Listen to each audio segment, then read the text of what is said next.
ಸಹೃದಯ ಬಂಧುಗಳೇ, ವಂದನೆಗಳು. ಹಿರಣ್ಯಜನ್ಯನ ಮಗ ತಾಯಿ ಸುರೇಖ ಬೇಡ ಜಾತಿಯವ ಅರಣ್ಯದಲ್ಲಿ ಇದ್ದುಕೊಂಡೇ ಬಿಲ್ಗಾರಿಕೆಯನ್ನು ಕಲಿಯುತ್ತಾ ಇದ್ದಾನೆ. ಇನ್ನು ಗುರುಗಳು ಯಾರು ಅಂತ ಪ್ರಶ್ನೆ ಮಾಡಿದಾಗ ನನ್ನ ಗುರುಗಳು ದ್ರೋಣಾಚಾರ್ಯರು ಅಂತ ಹೇಳಿದ. ಅರ್ಜುನನಿಗೆ ಬರಸಿಡಿಲೆರಗಿದಂತಾಯಿತು. ಇದುವರೆಗೆ ದ್ರೋಣಾಚಾರ್ಯರ ಪಟ್ಟ ಶಿಷ್ಯ ತಾನೇ ಅಂತ ಬೀಗುತ್ತಾ ಇದ್ದಂತಹ ಅರ್ಜುನನಿಗೆ ತನಗೆ ಸರಿಸಮಾನನಾದಂತಹ ಒಬ್ಬಾತ ಇದ್ದಾನೆ, ಅವನಿಗೆ ವಿದ್ಯಾಭ್ಯಾಸವನ್ನು ತನ್ನ ಗುರುಗಳು ಕಲಿಸಿದ್ದಾರೆ, ಈ ರಹಸ್ಯವನ್ನು ತನಗೆ ಇದುವರೆಗೆ ಹೇಳಿಲ್ಲ ಎನ್ನುವುದರಿಂದ ನೊಂದ. ಪೆಚ್ಚು ಮೋರೆಯನ್ನ ಹಾಕಿ ಗುರುಗಳ ಕಡೆಗೆ ಬಂದಾಗ ಗುರುಗಳು ವಿಚಾರಿಸಿದ್ರು, ಏನಪ್ಪ ಏನಾಯ್ತು ನಿನಗೆ? ಗುರುಗಳೇ, ನಿಮಗೆ ಬೇರೆ ಶಿಷ್ಯರಿದ್ದಾರ ನಮ್ಮನ್ನು ಬಿಟ್ಟು? ತಿಳಿದ ಹಾಗೆ ಇಲ್ಲ. ಯಾಕೆ ಈ ಪ್ರಶ್ನೆ? ಆಗ ನಡೆದಂತಹ ಪ್ರಸಂಗವನ್ನ ಆತ ಹೇಳಿದ. ಗುರುಗಳೊಂದಿಗೆ ಅರ್ಜುನ ನೇರವಾಗಿ ಏಕಲವ್ಯನ ಬಳಿ ಬರ್ತಾರೆ. ಈಗ ಗುರುಗಳ ಸರದಿ ಏಕಲವ್ಯನಿಗೆ ಪ್ರಶ್ನೆ ಮಾಡ್ತಾರೆ, ಅಯ್ಯ ನಿನ್ನ ಗುರು ಯಾರು? ನೀವೇ ನನ್ನ ಗುರುಗಳು ಅಂತ ಹೇಳಿ ಸಾಷ್ಟಾಂಗ ಎರಗುತ್ತಾನೆ ಅವರ ಕಾಲಿಗೆ. ನಾನೇ ನಿನಗೆ ವಿದ್ಯೆಯನ್ನು ಕಲಿಸಿಲ್ವಲ್ಲ. ಆಗ ಏಕಲವ್ಯ ಹಿಂದೆ ನಡೆದಂತಹ ಘಟನೆಯನ್ನ ಹೇಳ್ತಾನೆ. ಗುರುಗಳೇ, ಒಂದು ಆವೃತ್ತಿ ನಿಮ್ಮ ಬಳಿ ವಿದ್ಯೆಯನ್ನ ಕಲಿಯುವುದಕ್ಕಾಗಿ ನಾನು ಬಂದಿದ್ದೆ. ಆದರೆ ನೀವು ನನಗೆ ಕಲಿಸುವುದಕ್ಕೆ ಸಾಧ್ಯ ಇಲ್ಲ ಎನ್ನುವ ರೀತಿಯಲ್ಲಿ ನನ್ನನ್ನು ತಿರಸ್ಕರಿಸಿದ್ರಿ. ಆದರೆ ನೀವೇ ನನ್ನ ಗುರು ಅಂತ ಹೇಳಿಕೊಂಡು ನಾನು ಮನಸಾರೆ ನಿಮ್ಮನ್ನು ಪೂಜಿಸಿದೆ, ನಿಮ್ಮನ್ನು ಧ್ಯಾನಿಸಿದೆ, ನಿಮ್ಮ ಮೂರ್ತಿಯನ್ನ ಮಾಡಿದೆ. ಆ ನಿಮ್ಮ ಮೂರ್ತಿಯೇ ನನ್ನ ವಿದ್ಯಾಭ್ಯಾಸಕ್ಕೆ ಸಕಲ ಪ್ರೇರಣೆಯನ್ನ ಕೊಟ್ಟಿತು. ಆ ಮೂಲಕವಾಗಿ ಸಕಲ ರೀತಿಯಾದಂತಹ ಬಿಲ್ವಿದ್ಯೆಯನ್ನು ನಾನು ಕಲಿತೆ ಗುರುಗಳೇ ಅಂತ ಹೇಳಿದಾಗ ದ್ರೋಣ್ಯರಿಗೆ ಆಶ್ಚರ್ಯ ಆಯಿತು. ಈ ಬಾಲಕನಲ್ಲಿ ಎಂತಹ ಏಕಾಗ್ರತೆ ಇರಬೇಕು! ಯಾರಿಗೂ ಕಲಿಸದಂತಹ ಶಬ್ದವೇದಿಯನ್ನ ನಾನು ಅರ್ಜುನನಿಗೆ ಕಲಿಸಿದ್ದೆ.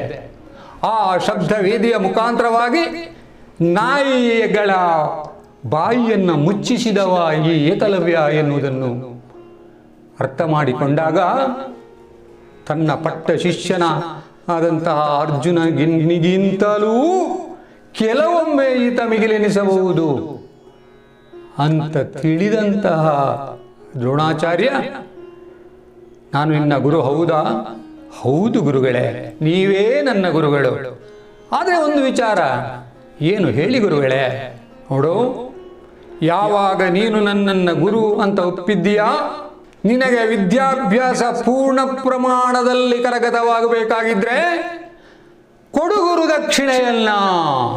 ತಾನು ವಿದ್ಯೆಯನ್ನು ಕಲಿಸದಿದ್ರೂ ಗುರುದಕ್ಷಿಣೆಯನ್ನು ಕೊಡು ಅಂತ ಏಕಲವ್ಯನಲ್ಲಿ ದ್ರೋಣಾಚಾರ್ಯರು ಕೇಳಿಕೊಂಡಾಗ ಏಕಲವ್ಯ ಹಿಂದೆ ಮುಂದೆ ನೋಡಲಿಲ್ಲ. ಗುರುಗಳೇ, ಏನು ಬೇಕು ನಿಮಗೆ? ಏನು ಬೇಕಾದರೂ ಕೇಳಿ, ಕೊಡ್ತೇನೆ. ಇವಾಗ ದ್ರೋಣನ ಸರದಿ ಕೊಡ್ತೀಯಲ್ಲ ನೀನು? ಖಂಡಿತ ಗುರುಗಳೇ, ನನ್ನ ಶಿರ ಬೇಕಾದರೂ ಕೇಳಿ, ಶಿರವನ್ನ ಕತ್ತರಿಸಿ ನಿಮ್ಮ ಪಾದ ಕಮಲದಲ್ಲಿ ಇಡುತ್ತೇನೆ, ಕೇಳಿ. ಹಾಗಿದ್ರೆ ಕೊಡು ನಿನ್ನ ಹೆಬ್ಬೆರಳು, ನಿನ್ನ ಬಲಗೈಯ ಹೆಬ್ಬೆರಳನ್ನ ನನಗೆ ಗುರುದಕ್ಷಿಣೆಯಾಗಿ ಕೊಡು.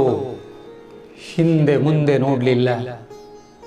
ಕೈಯಲ್ಲಿ ಹಿಡಿದಂತಹ ಕಠಾರಿಯಿಂದ ತನ್ನ ಎಡಗೈಯಲ್ಲಿ ಕಠಾರಿಯನ್ನ ಹಿಡಿದು ಹೆಬ್ಬೆರಳನ್ನ ಕತ್ತರಿಸಿ ದ್ರೋಣನ ಮುಂದಿಟ್ಟ. ಏಕಲವ್ಯನ ಕೈಯಿಂದ ರಕ್ತ ಹರಿಯುತ್ತಾ ಇದೆ. ಎಂತಹ ಗುರುದಕ್ಷಿಣೆ! ಪುರಾಣದಲ್ಲಿ, ಇತಿಹಾಸದಲ್ಲಿ ಶಿಷ್ಯ ಪರಂಪರೆಯನ್ನ ನಾವು ನೋಡಿದ್ದೇವೆ. ಗುರುದಕ್ಷಿಣೆಯನ್ನ ಎಲ್ಲ ಗುರುಗಳು ಗಳಿಸ್ತಾರೆ ಅನ್ನುವುದನ್ನೂ ನಾವು ಕೇಳಿದ್ದೇವೆ. ಶಿಷ್ಯರಾದವರೇ ಗುರುಗಳಲ್ಲಿ ಕೇಳ್ತಾರೆ, ಗುರುಗಳೇ ಏನು ದಕ್ಷಿಣೆಯನ್ನ ಕೊಡಬೇಕು ನಿಮಗೆ ಅಂತ. ಆವಾಗ ಗುರುಗಳು ಕೇಳಿದ್ದನ್ನು ಶಿಷ್ಯರು ಕೊಡುತ್ತಾರೆ. ಆದರೆ ಈ ರೀತಿಯಾದಂತಹ ಗುರುದಕ್ಷಿಣೆಯನ್ನು ಕೇಳಿದವರಿಲ್ಲ. ಮಹಾಭಾರತದ ಉದ್ದಕ್ಕೂ ದ್ರೋಣಾಚಾರ್ಯರಿಗೆ ಕಳಂಕವನ್ನುಡ್ಡಿದಂತಹ ಒಂದು ಪ್ರಸಂಗ ಇದು. ತನ್ನ ಶಿಷ್ಯನಾದ ಅರ್ಜುನನಿಗೋಸ್ಕರ ಬಾಲಕನೋರ್ವನ ಹೆಬ್ಬೆರಳನ್ನು ಗುರುದಕ್ಷಿಣೆಯನ್ನಾಗಿ ಕೇಳುವಂಥದ್ದು. ಆ ಮೂಲಕವಾಗಿ ಅವನ ಬಿಲ್ಗಾರಿಕೆಯನ್ನ ನಿಲ್ಲಿಸುವಂತಹ ಒಂದು ಪ್ರಯತ್ನವನ್ನು ಮಾಡಿದಂತಹ ಗುರುಗಳ ಬಗ್ಗೆ ನಾವು ಯಾವ ತೀರ್ಮಾನವನ್ನು ಕೈಗೊಳ್ಳಬೇಕೋ ನಮ್ಮಿಂದ ಹೇಳುವುದಕ್ಕೇ ಆಗುತ್ತಾ ಇಲ್ಲ.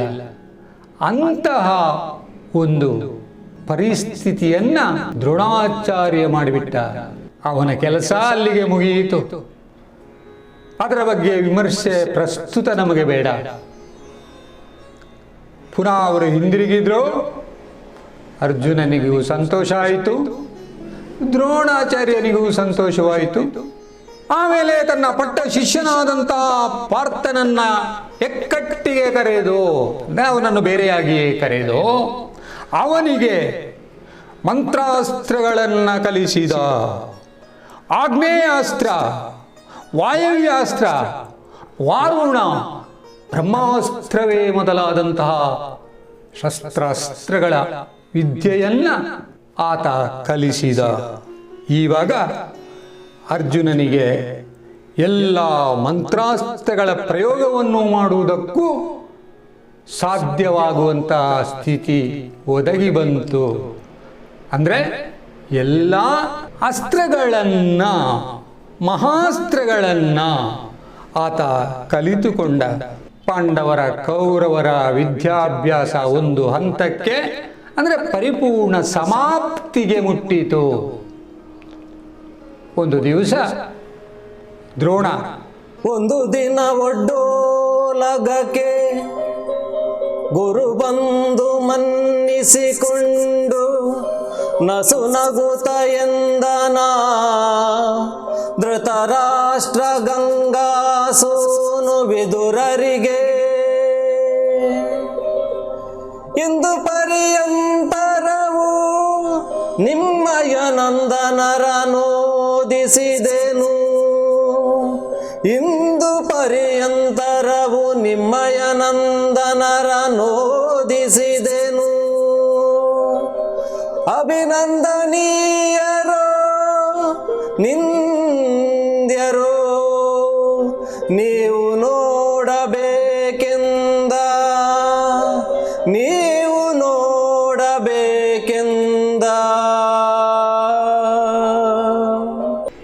ಒಡ್ಡೋಲಗಕ್ಕೆ ಬರ್ತಾನೆ ಹಸ್ತಿನಾವತಿಯ. ತಾನು ಕಲಿಸಿದ ವಿದ್ಯೆಯ ಬಗ್ಗೆ ಭೀಷ್ಮನಿಗೆ ತಿಳಿಸ್ತಾನೆ. ಇವಾಗ ಅವರ ಕಲಿತಂತಹ ವಿದ್ಯೆಯನ್ನು ಪರೀಕ್ಷಿಸಬೇಕು. ಆ ಪರೀಕ್ಷಿಸುವುದಕ್ಕಿರುವಂತಹ ಒಂದು ಪರೀಕ್ಷಾ ರಂಗವನ್ನ ತಯಾರು ಮಾಡಿ ಅಂತ ಭೀಷ್ಮರಲ್ಲಿ ಕೇಳಿಕೊಳ್ಳುತ್ತಾನೆ ದ್ರೋಣ. ಭೀಷ್ಮ ಅರಸ ಧೃತರಾಷ್ಟ್ರನಷ್ಟೇ ಆದ ಕಾರಣ ಭೀಷ್ಮ ಧೃತರಾಷ್ಟ್ರನ ಒಪ್ಪಿಗೆಯನ್ನು ಪಡೆದ. ಚೋಯಿಸರನ್ನ ಕರೆಸಿದ. ಎಲ್ಲದಕ್ಕೂ ಕೂಡ ಪೂರ್ವ ಸಿದ್ಧತೆಯನ್ನು ಮಾಡಬೇಕಾಗಿದೆ ಅಲ್ಲವೇ? ದ್ರೋಣಾಚಾರ್ಯನಿಗೂ ತನ್ನ ಶಿಷ್ಯರು ಪರಿಪೂರ್ಣರು ಎನ್ನುವುದನ್ನು ತಿಳಿಯುವಂತಹ ಕುತೂಹಲ ಇದೆ. ಆದ ಕಾರಣವಾಗಿ ಆತ ಬಂದು ಹೇಳಿದ್ದು, ನಾನು ಕಲಿಸಿದಂತಹ ನಿಮ್ಮ ಮಕ್ಕಳು ವಂದ್ಯರೋ ನಿಂದ್ಯರೋ ನೀವೇ ನೋಡಬೇಕು ಅಂತ ಹೇಳಿಕೊಂಡು ಇಂತಹ ಒಂದು ಪರೀಕ್ಷಿಸುವಂತಹ ಸಂದರ್ಭವನ್ನ ಆತ ಮಾಡಿಸಿದ್ದು. 12 ಯೋಜನ ವಿಸ್ತೀರ್ಣದಲ್ಲಿ ಇವರ ಪರೀಕ್ಷಾ ರಂಗಕ್ಕೆ ಬೇಕಾದಂತಹ ಸಿದ್ಧತೆಗಳು ನಡೆದವು. ಎಲ್ಲ ಕಡೆಯಿಂದಲೂ ಅರಸರಾದವರು ಬಂದು ಸೇರಿದರು. ಕರಿ, ತುರಗ, ವರೂತ, ಪದಾತಿ, ಭೂಮೇಶ್ವರರು ನೆರೆದರು ಆ ಪರೀಕ್ಷಾ ರಂಗದಲ್ಲಿ. ಮತ್ತೊಂದು ಕಡೆಯಿಂದ ಬಂದರು ಯಾರು? ಆ ಗಾಂಧಾರಿ ಕುಂತಿಯರು ಇಂದುಮುಖಿಯರ ಮೇಳದಲ್ಲಿ. ಎಷ್ಟು ಚೆನ್ನಾಗಿ ಹೇಳ್ತಾನೆ ಕುಮಾರವ್ಯಾಸ ನೋಡಿ.